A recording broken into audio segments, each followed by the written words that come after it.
آؤ یار آج اپنے والد محترم کے لیے دعا کرتے ہیں، تمام مل کر میری اس بات کو ضرور سننا اور آمین ضرور لکھنا کہ میرے والد کا جو ایک ایک پسینے کا قطرہ گرا ہے نا، اے رب باری تعالیٰ میں تجھ سے دعا کرتا ہوں کہ اس پسینے کو، اس ایک ایک قطرے کو جنت میں میرے والد کے لیے نیکیوں کی ندی بنا دینا۔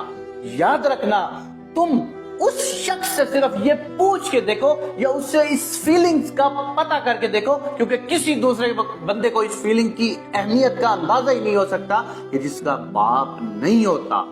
باپ کی نا خالی چپل، جوتا کمرے کے باہر پڑا ہوگا نا، چاہے تمہارا باپ اپاہج ہے، بستر سے اٹھ نہیں سکتا، لیکن وہ سکون کا باعث ہوگا۔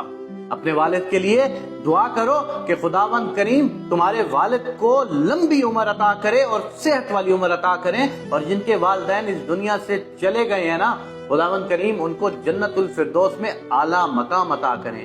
کیونکہ جس گھر میں والدین نہیں ہوتے نا، وہ صرف دیواریں ہوتی ہیں، گھر نہیں ہوتا۔